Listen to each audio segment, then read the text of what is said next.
আপনি যদি পরকীয়ায় লিপ্ত হয়ে যান, স্ত্রী যদি ওই মোবাইলে সম্পর্ক জড়াই দেয়, এই জন্য খেয়াল রাখতে হবে।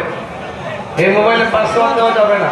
পাসওয়ার্ডটা দিয়ে দিব, বউ যখন পাসওয়ার্ড দিয়ে দিব বুঝবেন যে ডাল মে কুছ কালা হয়। ঠিক না বলেন?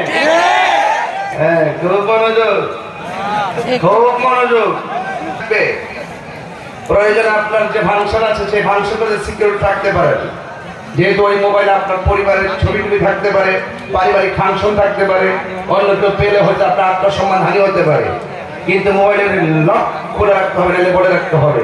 যখন আপনি বলবেন না, গোপন রাখবেন, তার মানে বুঝতে হবে কি আমি কি বাজে কথা বলেছি। এই কথাগুলো দরকার আছে কিনা বলেন?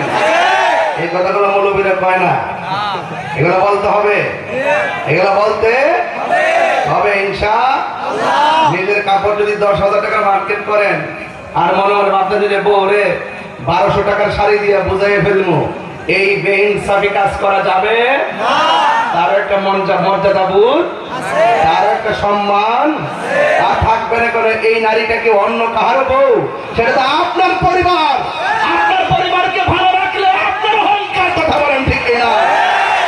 তাকে দুশ্মন মনে করা যাবে না। এবং সবসময় মনে রাখবেন, স্বামী স্ত্রী যারা আছেন এই এলাকায়, অনুরোধ করে বলে দিয়ে যায়, সন্তানের সামনে ঝগড়া করা যাবে না। সন্তানের সামনে কি করা যাবে না? ঝগড়া করা যাবে না। এবং শুধু তাই নয়, পেটের মধ্যে যদি সন্তান কনসেপ্ট হয়, ওই সন্তান পেটে রেখে গালাগালি করা যাবে না। ওই সন্তান পেটে রেখে স্টার জলসা দেখা যাবে না।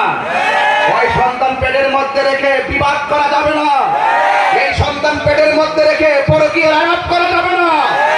কেন বলছি? কারণ আপনার তাসির সন্তানের উপরে পড়বে। আপনি সন্তানকে রেখে ভালো কথা বলতে হবে। আপনি সন্তানকে পেটে রেখে আপনাকে কি করতে হবে? সুস্থ কথা বলতে হবে। আপনি সন্তান পেটে রেখে কোরআন তেলাওয়াত বেশি বেশি করতে হবে। আপনি সন্তান পেটের মধ্যে রেখে 5 ওয়াক্ত নামাজের পাশাপাশি প্রয়োজনে চেয়ারে বসে হলেও তাহাজ্জুদের নামাজ পড়তে হবে। তখন দেখবেন এই সন্তানের জন্য আপনি অন্য কারোর কাছে দোয়া চাইতে হবে না। আপনি মা যদি বড় হয়ে যান, সন্তান পেটের ভিতর থেকে আল্লাহর ওলি হয়ে দুনিয়াতে আসবে। কথা বলেন।